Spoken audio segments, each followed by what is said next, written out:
เลยนะมาวันนี้เห็นหอยหมูมันดูดมันปืดไปเลยน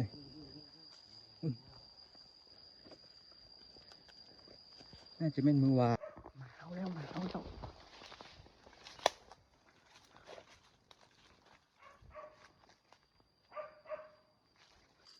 จังไดนี่วะมึงก็ดูหอยวันนี้นะ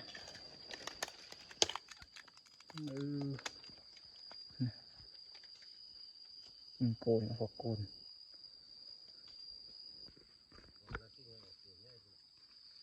ตัวน้ำบึ้มเลยนะ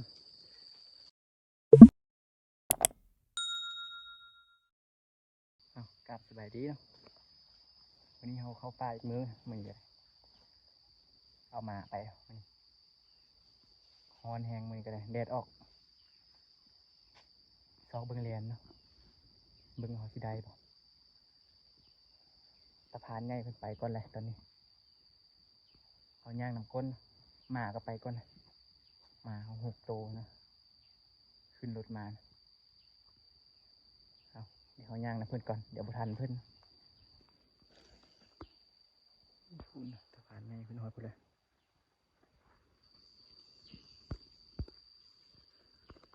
ยุ่งลายจะลายยุ่งยามนี่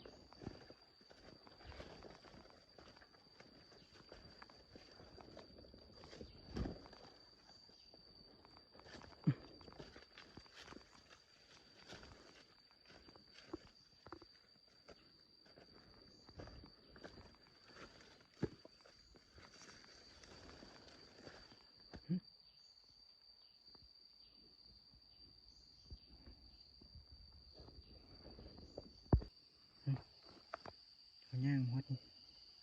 เหี้ยวบ่เขาเพียดเหี้ยวต้นกระบอกตัวนี้เขาเพียดเหี้ยวแลนนะ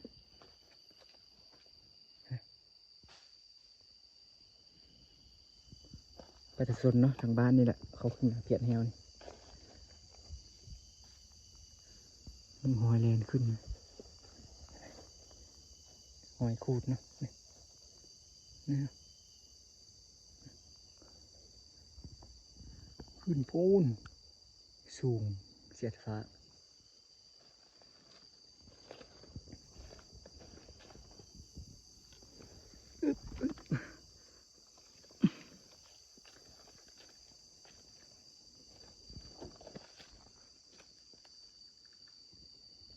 ไปหมดเลยนะ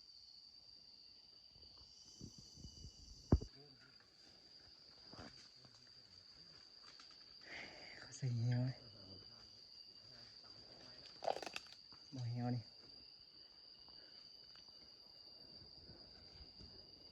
ย่างมาหมากก็ถึงเหี้ยวนี่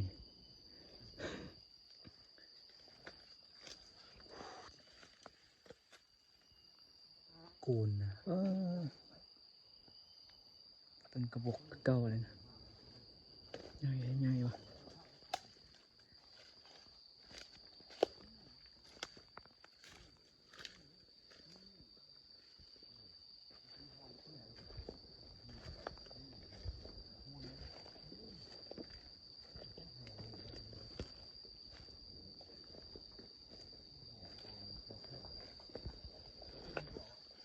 นี่หอดหัวใหญ่แล้วเนาะ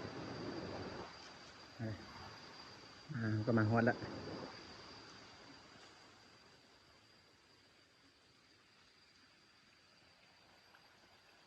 น้ำก็ใส่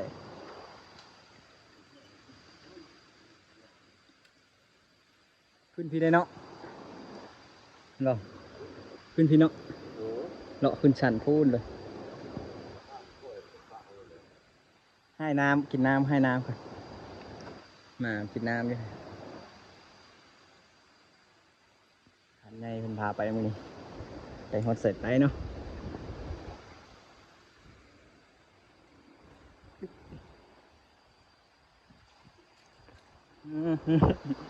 ตกน้ำบ่มึงนะ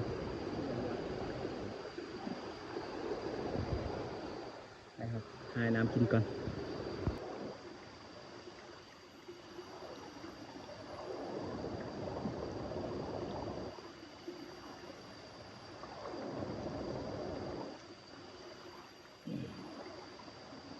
กินหลายไป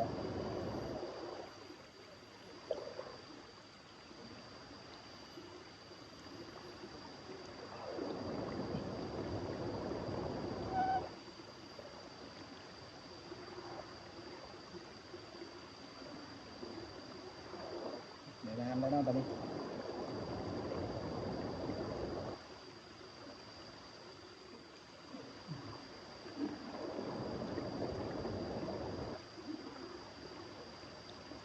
ยิงจับตั้ง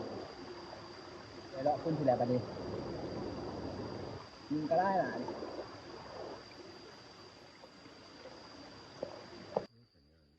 ได้เมื่อยมามึงอ่ะนอนแล้วเนี่ยดินขลาดขลาด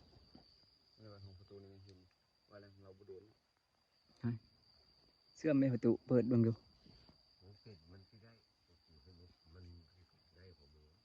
ว่าเชื่อมตู้เข้าตู้นี่นะยังไงมึงนี่ ตุ่มตีนมันก็นอนอยู่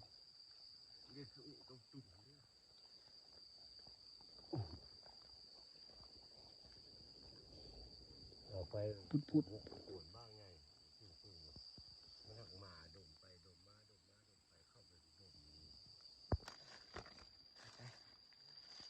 ย่างมัน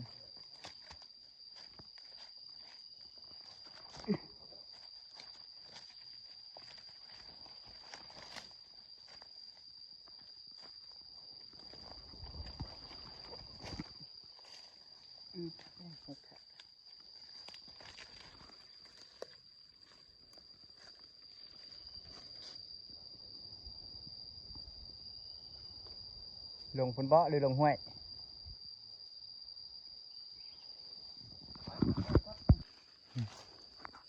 หมุนไปเรื่อยๆ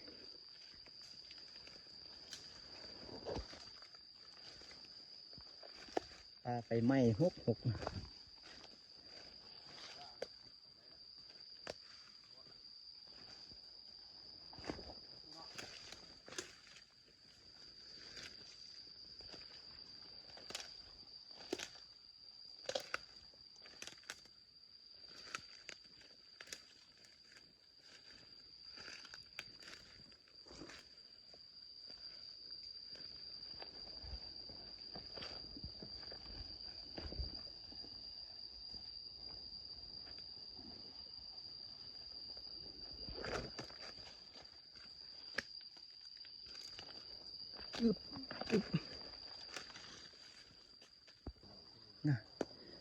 มาวันนี้เห็นหอยหมู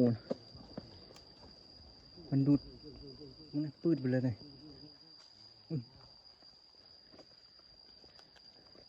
น่าจะเป็นมือวานนี่ได้นะมันเถื่อนนะมันนี่นะคนหอยหมูเนาะมาเกือบชีวิตอีกด้วยบอกมึงมาดูโฟนมุ่นไปเลยนะ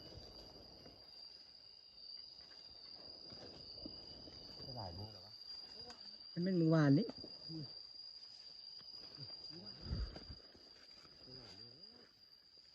เนี่ยพอตีนมันนะ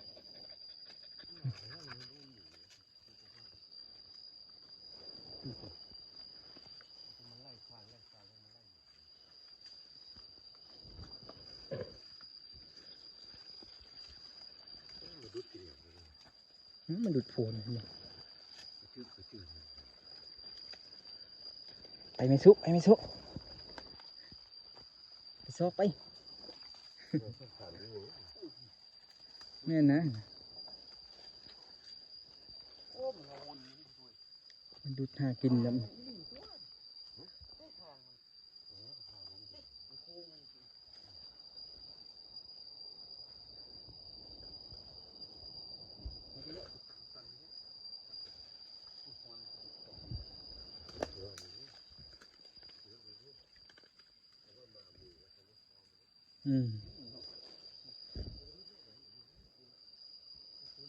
ไปน้ำเอาไปนี่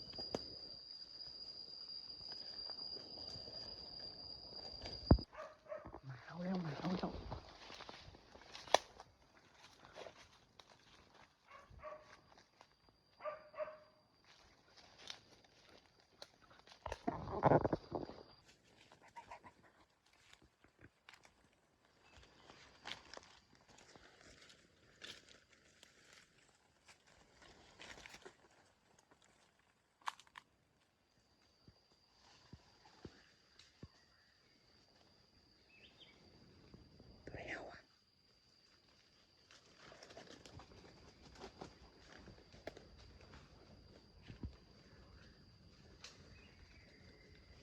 ตัวไหนเฮา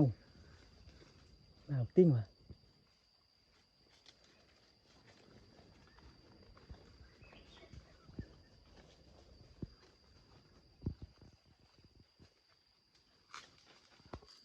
จังไดนี่วะมึงดูหอยวันนี้นะ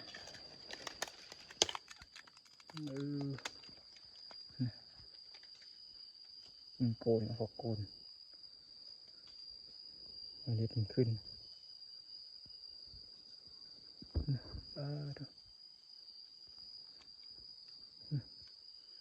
บงนี่ก็พอบงไม่ไหลขนาดสิอูดวะนี่สิอูด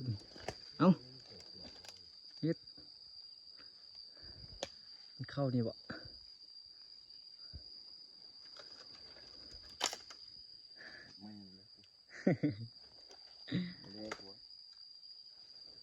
ยุงหลายขนาด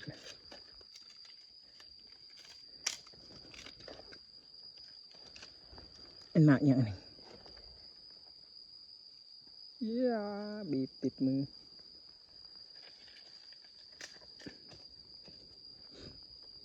ชอดถึงก่อนกุนชอดแท้เนาะมันสิคันออกดูถึงกีนี่ลงมาเฮ็ดจูคู่ขี้มันเมื่อยเนี่ยลินแคลด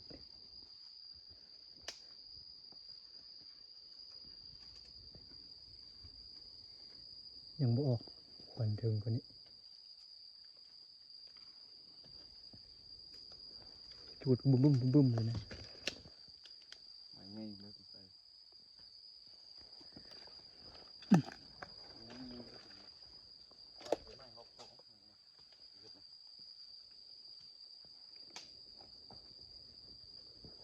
จะปลากล้วยเนี่ย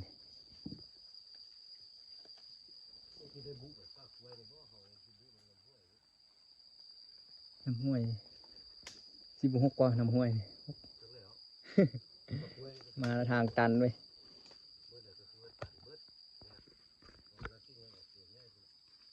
นี่น้ำบึ้มเลยนะ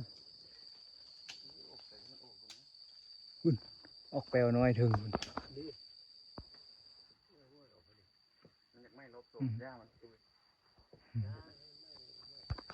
ฝนตกปานนี้มันสิไหม้จากเชื่อเอาเบิ่งทางนี้แปลนดีเด้อทางถึงนี่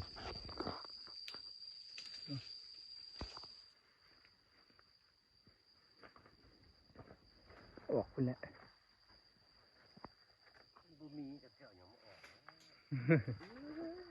บางทีอยู่ในเจียเนาะ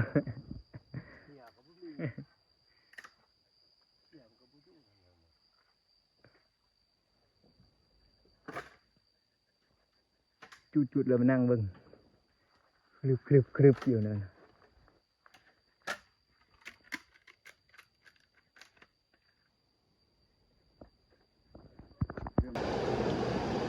รอดคืนนะ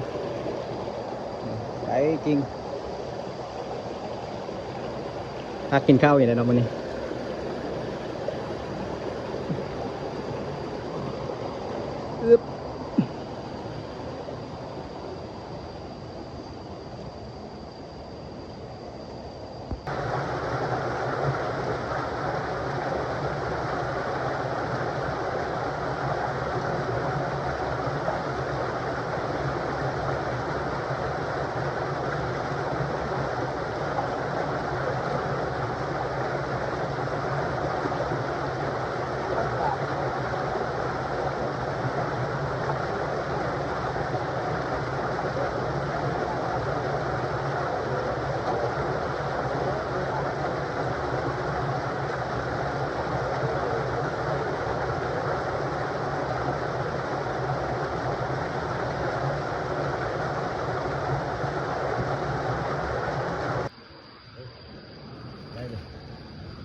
เฮ้ย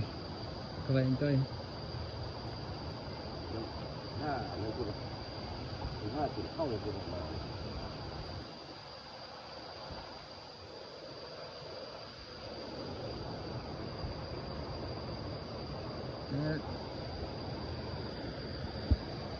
เส้นน้องปัดดิ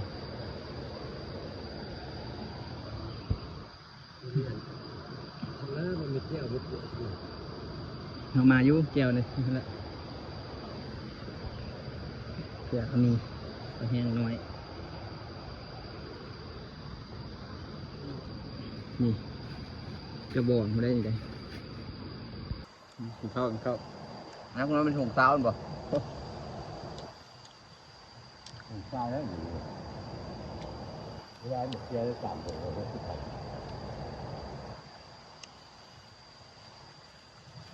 บัดเดนเอาแนวหาอย่างงาขนาดเนาะ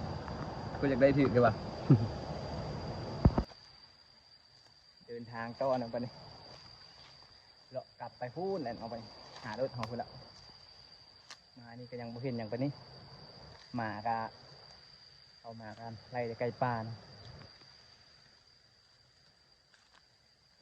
ทันยิงจักโตไก่ป่าก็ได้สิเลาะกลับไปที่ละหันใหญ่เพิ่นออกก่อนนะ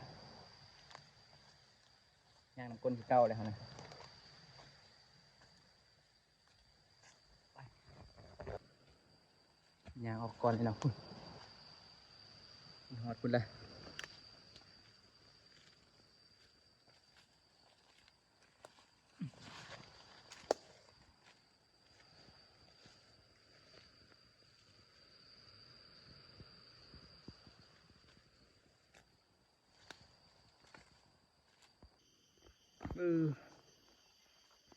ถ่ายครับเดียวกัน ทางเพิกนะ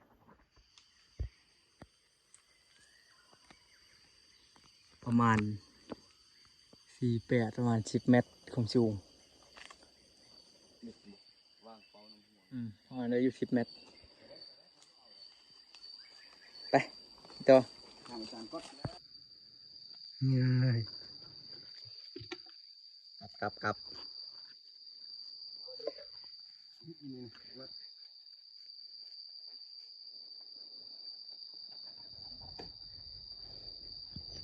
ดูได้ยังเลยน้องมือนี่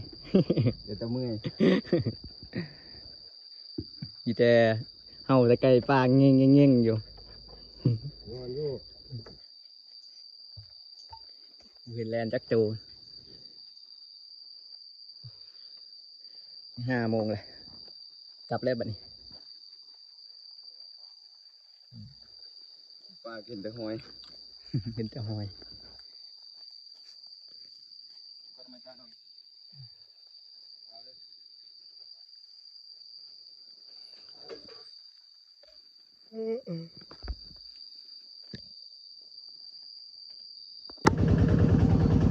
ไอ้เมื่อครบทีม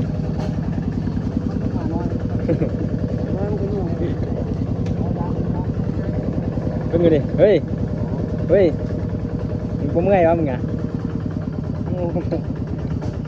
นี่นอนยังกระเล่นน้ำมูเนาะ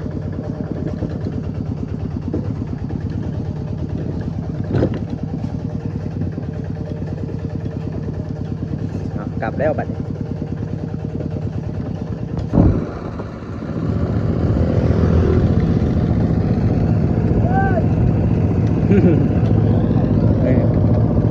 มาก็มาคิดตัวเฮาจะใกล้เว้ยกูเมื่อยวะมึงอ่ะฮะโอ้ตัวอยู่ไอ้มานี่ก็ได้เอาเง่งเฮาไก่เฮาเลียนกระบอกเนาะคนวันนี้ก็ข้ามมุ่นป้าพูดโอ้ขับรถยังไงเอาสเปอร์นี่กันเลยตายเมื่อวันนี้นะโอมาแล้วมือนี้มือหน้าเอาไหม